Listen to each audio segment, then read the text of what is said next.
কি অবস্থা ভাই লোক, কেমন আছেন সবাই? আছি আলহামদুলিল্লাহ ভালো আছি।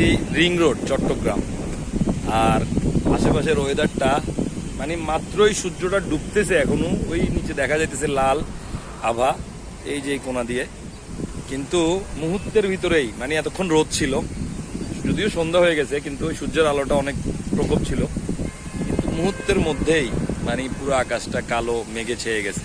তো দাঁড়াই কিছুক্ষণ ভিউটা অফিস থেকে যাচ্ছে এর পাশে, দাঁড়াই ভিউটা বাতাসের তোর দেখতেছেন, বাতাস অনেক, আর মেঘে পুরোটা ঢেকে গেছে। যদিও এখন বৃষ্টি আসে নাই, তবে বৃষ্টি আসবে।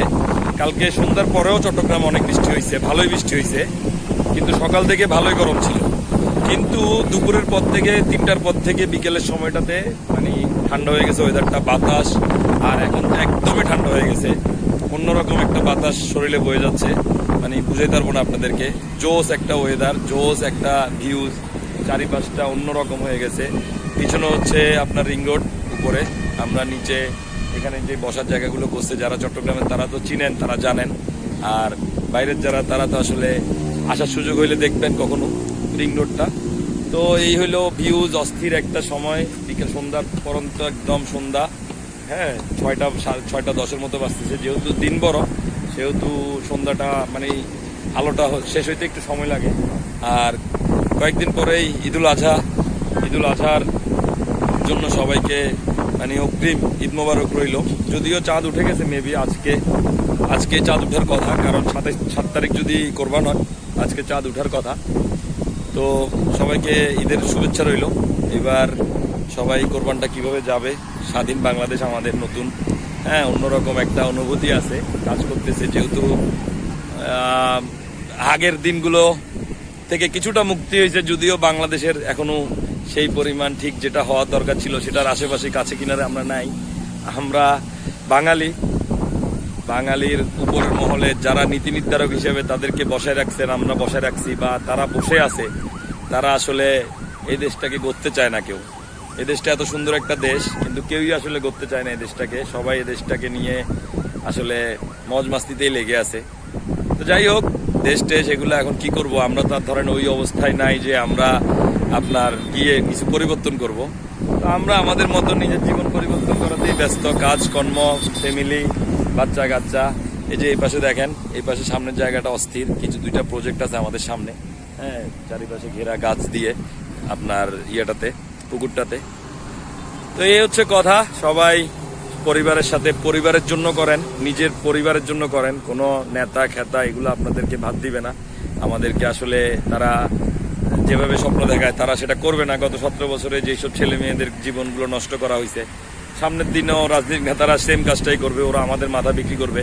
যত দ্রুত আপনি আপনার সন্তানকে এই জিনিসগুলো বুঝাবেন বা আপনারা এই জিনিসগুলো বুঝে নেবেন, তত দ্রুতই আসলে হয়তোবা মঙ্গল হবে তাদের পরিবারের জন্য, তাদের সেই মানুষগুলোর জন্য। নাইলে হয়তো তাদের জীবনটাও নষ্ট হবে, হয়তোবা জীবন চলেও যাইতে পারে। বাংলাদেশের যে প্রেক্ষাপট, বাংলাদেশের রাজনৈতিক যে প্যাটার্ন, সেটা খুবই ডিফারেন্ট, খুবই নোংরা, হ্যাঁ। তো এটাতে আসলে সাধারণ সহজ সরল চিন্তার মানুষ এখানে এসে ভালো কাজ করবে সমাজের জন্য, এটা হওয়াটা খুবই জটিল এই জিনিসটা, হ্যাঁ।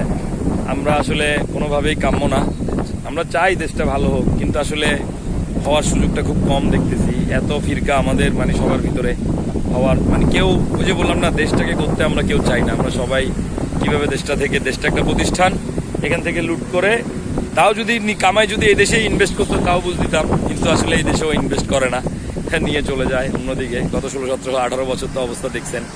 তো সেটার রেশ কবে নাগাদ কাটে, সামনের দিন খারাপ হবে যেটা, সেটার রেশ কবে নাগাদ কাটে জানি না।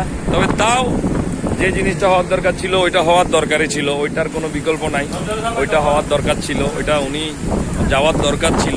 অনেক হয়েছে, হ্যাঁ, একটা সার্টেন পিরিয়ড পরে আসলে এই জিনিসগুলো আর ভালো লাগে না, যাওয়া উচিত। তো গেছে, ভালো হয়েছে। আর এখন সামনের দিনে কিভাবে দেশটাকে কিছুটা করে হইলেও ঠিক করা যায় সেটা চিন্তা করা উচিত সবার।